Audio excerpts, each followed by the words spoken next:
Last week we were just talking about how God created you as woman and valuable. Sometimes, I've heard this said that the Bible is a man's book.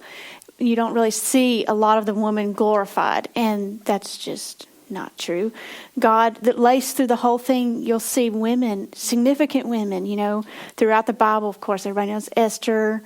I've got some of my favorites, Jael, and then there's, of course, Mary. There's all kind of significant females throughout the Word. So we talked about that. The sermon it is online if you missed it. So this we're going to be talking about the importance of scheduling prayer. You got your notes there. But the first thing, obviously, is why is prayer so important. You need daily prayer. And when we're talking about prayer, I know we said we couldn't cover everything, the spring event, in 2 days. So prayer is just your direct connection to God, to heaven. That's where you're going to get all of who you really are. We talked last week, we're not going to rehash, about that each person has specific gifts and talents. Whether you're Christian or not, we see this in the world. We see this in actors, actresses, singers, leaders, CEO. You see these gifts and talents.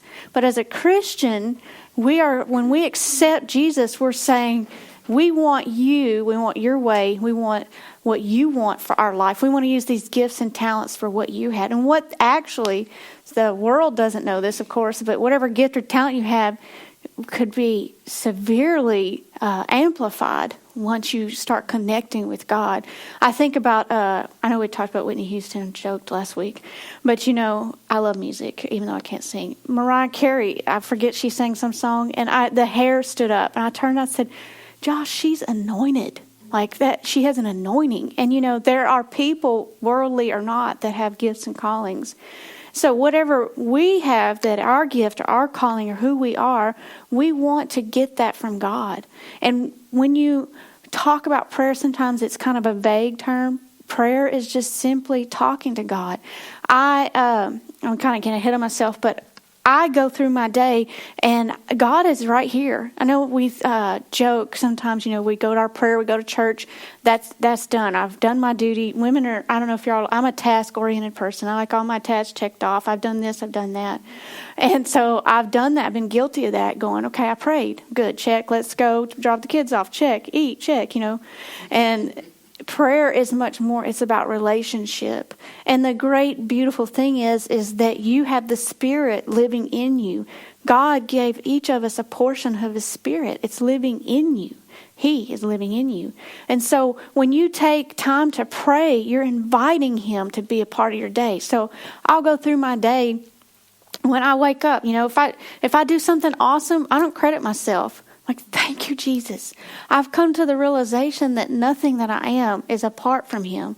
And the more that you come into that, the more He starts really blessing you, and you start seeing things you never saw. He gives you ideas you never had, creativities, all those things. It's tied up in that relationship. So the bottom line is that you were created for that relationship. We talk, even though you probably heard it about the void. There's this void, you've heard, especially young people, I just want to be loved. That desire to be loved and to give love is there because God put you with that void that you need Him. And even if you don't know it, you're always searching for Him. And so you were created for that relationship. It's in your DNA. It's in who you are. And so you're never going to be the best part of who you can be without Him.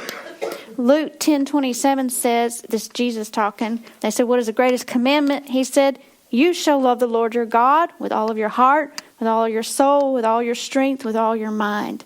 So that is a direct command. Why is prayer so important? He said, you're supposed to love me with all your heart, soul, mind, and strength. You can't do that unless you connect with God daily. And we'll get into all this, but there's seasons of your life. Sometimes it's easier than others. But you need to know that you were created and you need Him. And we know this. We don't like to be dependent on people. Women of this age in particular do not like to be dependent. We're very independent. We're go-getters. Without Jesus, I don't know about you, but I will get things done. And I used to, about 10 years ago, come, whether it comes good or evil, I'm going to get it done. And I'm going to plow through, and I'm going to make it happen and get out of my way. And I'm always in a hurry. What's that country song? I'm in a hurry to get things done. You're just running. And so we have to slow down, and we have to say, what is in this day? What is that? What is it that you need me to get done? What is the stress level? Leads to lower, obviously, right? So when you decide that I'm going to accept that I need him, that I'm going to lean on him and be dependent on him, you have to do that up here, first, but then you have to let it go into your heart. And the more that I've done this, the more at peace I'm in. I realized there's just so many examples, but there was something with vacation, actually. We go on a family vacation the same time every year, and we had to change our schedule. And my dad works offshore, so it's shift work. He got this extended time home. It changes everything. It just has ripple effects for the whole rest of the year, So we were like, Mom's kind of telling, okay, we can't go. We had to change it. We had to do this. And I just felt my blood pressure. I was like, okay, I need to get this. What am I going to do? I got to reschedule the kids, got to reschedule everything. And I just felt just calm down. And, I said, okay, God.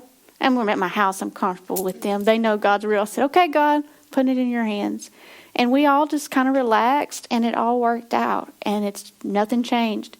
But it's just that mentality shift, heart shift of going, okay, you really have this, and I'm just going to relax. And, of course, you can't do that and go, okay, you got this, and I'm going to magically eat. There's things you have to do, but there's the things you can't control. I can't control my dad's work schedule. That's in God's hands. So you just need to really, I really feel like you need to emphasize that it's okay to be dependent on God. And what God does is he teaches you who you can be dependent human-wise. The reason we're not dependent on people is because people fail you. People hurt you. People leave you. People will damage you, especially women. If you were in school, high school, work, college, whatever, women can be the most vicious people. So what godly women should aspire to do is say, we're going to be different. But you have to learn to trust and open up. So most people can trust God to a certain measure. Most people can trust their spouse to a certain measure. So you have to learn to even open yourself up to people again. And that's further down the road. But you need to learn that it's okay. You were created to love God, and you were created for relationships. And another thing when we're talking about stress, I thought I just got it on the side. I got it at the bottom of your paper. You can read on further effects of stress on your life. But whenever you stay in that heightened emotional state where you're just going and you're just fighting, and I don't know about you, but whenever I was in that habit of living like that, I wouldn't sleep. My insides, my stomach was always upset. I always had I was always stressed out. And I am a person of prayer. I would pray, but then I would hang on to it all day, the next week until whatever was going on was over. I think college, like when I was in college, that was a real stressful time. You're just constantly going from one deadline, and you have things you have to do and you have to accomplish, but I feel like that's just this age. We live in that mode. And I don't know about you, it kind of would frustrate me when other people would be relaxed. Like now, I don't even know if Jamie knows this, my sister, but I used to hate getting spa days. Like somebody gave me a gift card to get my back massage just like 5 years ago. And I was so aggravated. I was like, it's a waste. It's $100. And I hate it. And it's because I have to lay still for 90 minutes and you can't have a cell phone. You can't just lay still. And it's like, but now I told my husband, I was like, if you want to ever give me him, I'll go. So, there's things with your and I do tend to be a high-strung personality. There are different personalities. All of it, though, you can come to God and allow him to work with you and change. But I thought this was an interesting statistic. It said 75 to 90% of all doctor visits are for stress-related ailments and complaints. And I think, let's see, you guys have 1 Peter 5, 6, and 7. It says, humble yourselves, therefore, under the mighty hand of God, so at the proper time he will exalt you, casting all your anxieties on him because he cares for you. NLT says, he cares about what happens to you. Part of the relenting and letting go, because you can get hints that I had a problem with that, okay? The part of that is that control, releasing and being confident that he cares in the details, that he cares about you. He cares about stress. He cares about sleep. He cares about those things. And acknowledging, it says he will give you all the desires of your heart. He cares for you, all the trouble he goes through. So when you have to humble yourself, and the picture in my mind is when you take something and you just give it to him. I physically will do that sometimes. I'll have a problem or an issue, and I will just picture myself physically saying, here you go. And the temptation is to grab it back. Just leave it. Because the only reason you would take it back is you don't feel like he's competent to take care of it. And so and that's what the prayer does. Prayer is that connection, and it helps you keep your priorities straight. You know, whenever I'm doing that, when I'm walking with God, you know what I'm talking. It's not in my ear, it's in my heart. And that prayer helps you understand the difference between your flesh heart and your spiritual heart. You do know that when you die, your flesh is going to die, all your mind, everything, your spirit's going to heaven. So you have a living spirit in you. That's the real you. So the prayer helps you fine tune who's talking. Is this my soul, my mind, my will, my emotions? Or is this heaven trying to get something to me? And so you take it down and you are inviting him. That's what you do. I do it all day. One thing I've really helped me with cooking. I would invite God. I'd say, I need ideas. I need creativity. I don't like to cook. And so I love to cook. Now I love it. It's so fun. But he helped me find that way that it would be fun for me. And then the second thing is, why do I have to schedule prayer? In the words of my husband, if you don't schedule it, it won't happen. He loves to tell me that. And we had another saying. He said, Jen, you've taken the saying of, why put off today what can be done? He said, you've changed it to, what could be done today, put it off for tomorrow. So we've had to really work on scheduling in our house. And I've always had a prayer schedule because since I got saved, because I just really...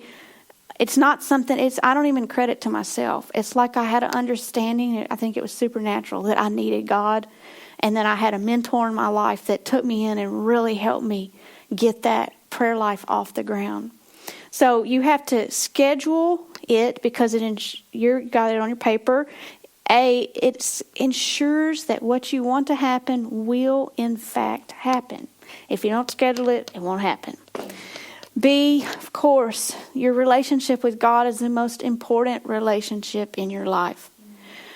You can't do any other relationship the way it needs to be done if this relationship is not strong. And it's not, I always used to say this to the single young girls that we always met. I would say, you need to worry less about finding a man and you need to focus more on finding God. And what I meant by that is this has to be strong. My husband is not my strength. My kids are not my source of happiness and strength. They are a part of it. But my source is God. And so how do you do that? He's not here. I can't go sit down and say, God, how are you? I need you. You have to go. You have to take time. You have to slow down. You have to get quiet. And you have to just say, this relationship is number one. And that's why you schedule it. And I do it early.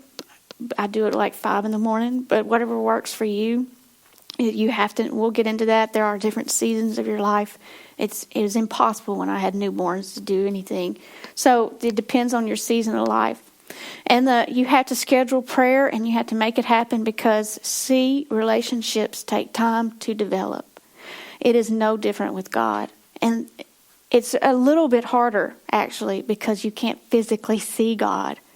But what is so precious, every time I go to prayer, He's there. And you feel his presence. And sometimes there's seasons, there's been months where I would go to prayer and nothing. So that we'll talk about that in one of our other classes about endurance.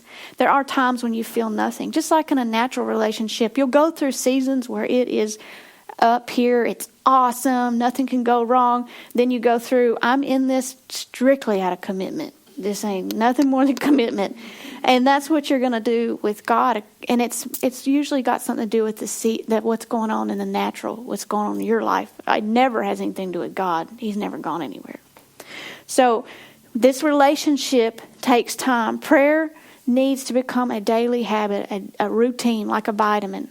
And in the beginning, it might be more like taking a vitamin. You might just go in there and your bedroom or wherever you can get quiet and sit down, and it might be taking a vitamin. You just sit down, you make it happen, and nothing dynamic happened. But over time, it will. Just think of it like dating. How uncomfortable, if you can remember.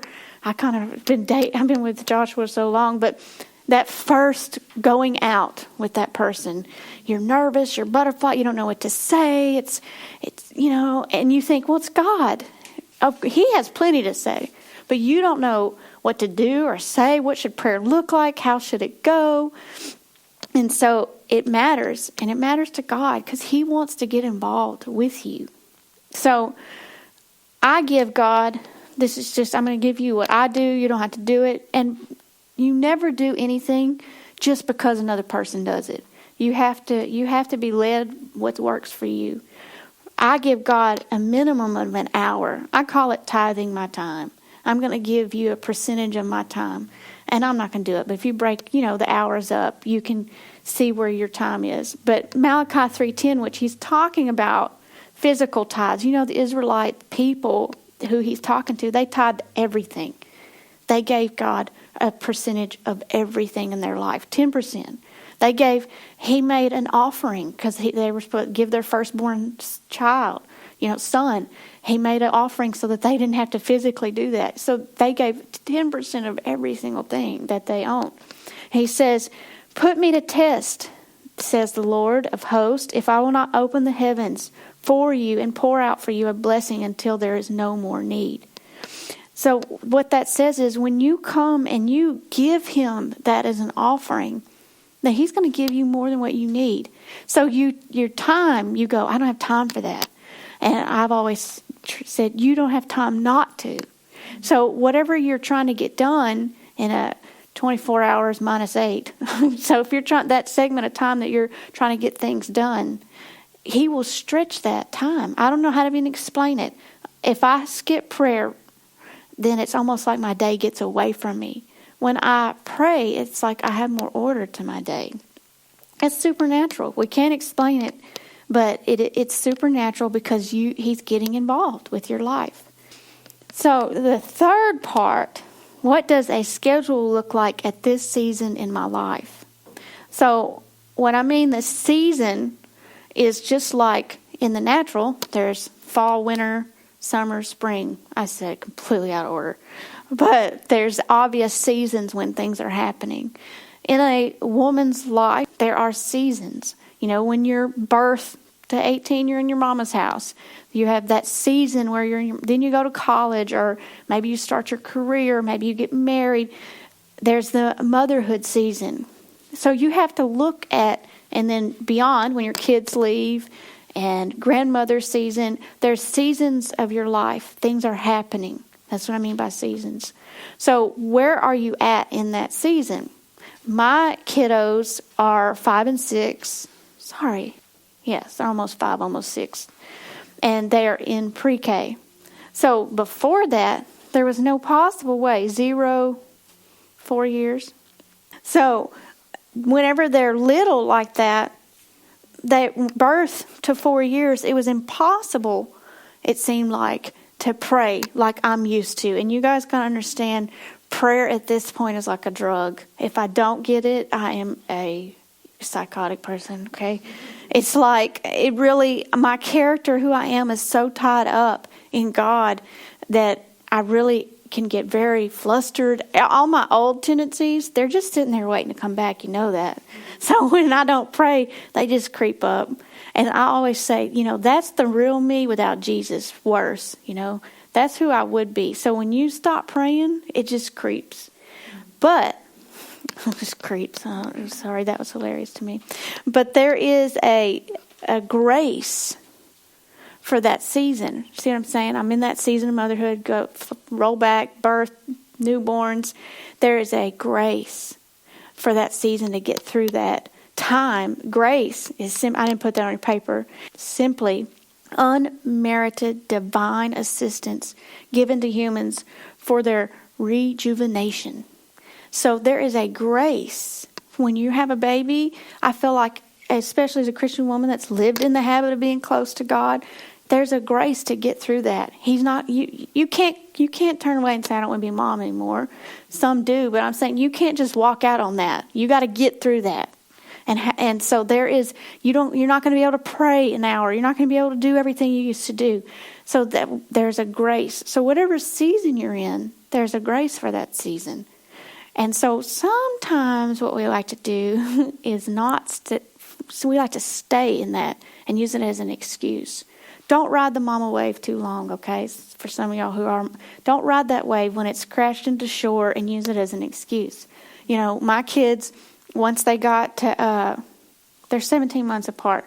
So once my youngest was 3 or 4, I could start my routine again. I couldn't just keep riding that wave. And when I say, I'm just saying your routine changes and looks different. You get a new job, you start school. You have to constantly be flexible, but you have to fight for that time. And I put on here a sample, because it's saying pray for an hour could sound so overwhelming, okay? I put an example schedule. It's broken up into 4 15-minute increments. This is just something you could do. You could take 15 minutes. I have a mother that I'm working with. She has a 2-year-old and she has several other kids. And so she'll do these 15 minutes throughout the day, not all in one. And I don't really recommend that long term, but the season she's in, it's better than nothing. But you got 15 minutes of worship, 15 minutes of praying in your understanding, 15 minutes of praying in the Spirit in other tongues if you are filled in that way, 15 minutes of reading the Bible, and you're done. It's over. But you've tapped into heaven. When I say tap, it's like a root system. We got the tree. It's like trees, roots go down and they find the water source. They tap into the water source. And that's what you're doing. You're tapping into heaven. You're saying, that's my source. I'm tapping in. And so each day you need to do that. If you can't do one segment at a time, find out what you can do. Okay, and this is not on here, but you need to know that, like we've talked about, that there's, with the seasons, that every good and perfect thing comes from above. That's what the scripture says. So there are some natural things that are going to come against your life, and they're bad things. And so sometimes, a lot of times, we want to blame God for the good and the bad. God is not responsible for the bad and the evil. There's usually 2 sources. It's the devil and you, but 90% of the time it's you. And something you've done, or decision you've made, or someone you're involved with made a bad decision, and it just has these ripple effects. But you need to understand that you have a real enemy. We do this in marriage counseling a lot of times.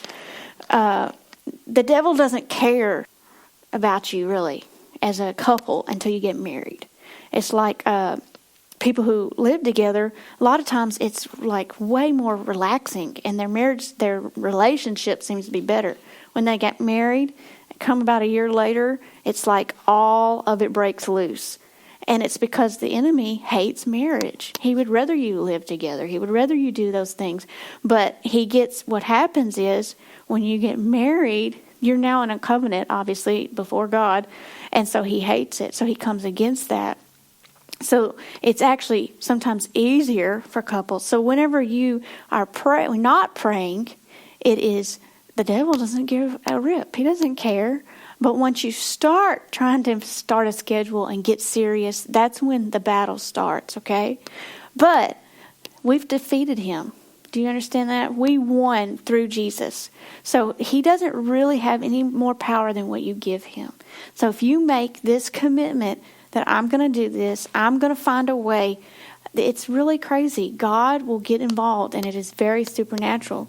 And who's more acquainted with us? Who understands us more? Who understands our human frailties and weaknesses? It's not in a condemning way. He doesn't look down on us and go, I can't believe that Jamie hasn't prayed. I can't believe it. Instead it's just this always wanting you back, I think, I know I have all these analogies in my head. I think of it like a relationship with a husband and wife. I think marriage is one of the best pictures where, if you're sitting and you want to connect with your spouse and they won't talk and you're trying to talk and they won't listen and they're on their phone or they're plugged into the TV, that's what it is with God. He's got plenty that he wants to give you. He's got plenty that he wants to say, but you're too busy. Or maybe and the bad part is if you get off the prayer wagon, then you feel like he's mad at me. He's frustrated with me. He's not. He loves us so much. And this prayer, the importance of prayer is because he cares about you. He has us encourage you and teach you and say so much throughout the word because he cares about you. He cares about what's happening in your life. And once you really get that understanding that he's not just mad at me all the time. Let's just get this. He's the creator. He thought of everything. In your own strength, you would never make him happy enough. You could never do enough. He's too big. He's thought of everything. He created the oceans and the mountains and the sky. What could we do to impress him? What could we do to make him love us? But it says in the beginning, he created all this for man because he wanted a relationship. That's all he wants from you. And it's not in a condemning way. And even Jesus, Jesus came. It says he was acquainted with your temptations. He was acquainted with what you would go through. Then he died and he went to heaven. He's preparing a place for us. It says, I go to prepare a place. He's still working on what we're going to live, what we're going to do when we're done here. So he is very involved and cares so much about what's going on here. And I know sometimes with all that's the negative and the evil that we forget how much he cares. Because he is not the God of this earth currently. You know that. It says that the devil is the God of the earth. So you have to understand that he knows your frailty. He knows that you need this connection with him. So don't ever get discouraged. You just take prayer in paces. Just go slow. And take it what you can do in whatever season you're in. But don't be a weak soldier and use excuses. Let's pray.